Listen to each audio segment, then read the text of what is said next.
സുൽത്താൻ ബത്തേരിയിലെ സപ്ലൈകോയിൽ നിന്ന് 2 ദിവസം മുൻപ് മീനങ്ങാടി സ്വദേശിയായ ഷാജി ശബരിയുടെ 2 പാക്കറ്റ് വെളിച്ചെണ്ണ വാങ്ങി.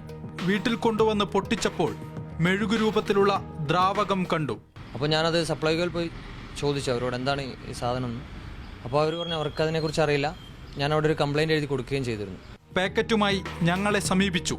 എന്താണെന്നറിയാൻ വിദഗ്ധരുടെ സഹായം ഞങ്ങൾ തേടി. വെളിച്ചെണ്ണയ്ക്കൊപ്പം ചേർത്തിരിക്കുന്ന ദ്രാവക രൂപത്തിലുള്ള പദാർത്ഥം പാരാഫിൻ വാക്സ് ആണെന്ന് പരിശോധിച്ച ശേഷം അവർ പറഞ്ഞു, ക്രൂഡ് ഓയിൽ സംസ്കരിക്കുമ്പോൾ കിട്ടുന്നതാണ് ഈ മെഴുക്.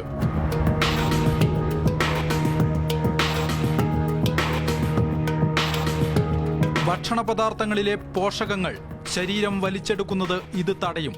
ദഹനപ്രക്രിയ തടസ്സപ്പെടുത്തും. പാരാഫിൻ വാക്സ് ചേർത്ത വെളിച്ചെണ്ണ തുടർച്ചയായി ഉപയോഗിച്ചാൽ കുടലിൽ ക്യാൻസർ വരും. ഗുരുതര ആരോഗ്യ പ്രശ്നങ്ങളുണ്ടാക്കുന്ന ഈ രാസവസ്തു ചേർത്താണ് വെളിച്ചെണ്ണ വിപണിയിലെത്തിക്കുന്നത്. മലയാളികളെ വിഷം തീറ്റിക്കുന്നതിൽ നമ്മുടെ സർക്കാരിനും പങ്കുണ്ട്. കുറ്റക്കാർക്കെതിരെ ഒന്ന് പ്രതികരിക്കാൻ പോലും നമ്മുടെ അധികാരികൾക്ക് കഴിയുന്നില്ല എന്നുള്ളതാണ് വസ്തുത. നിഷാന്ത്, മാതൃഭൂമി.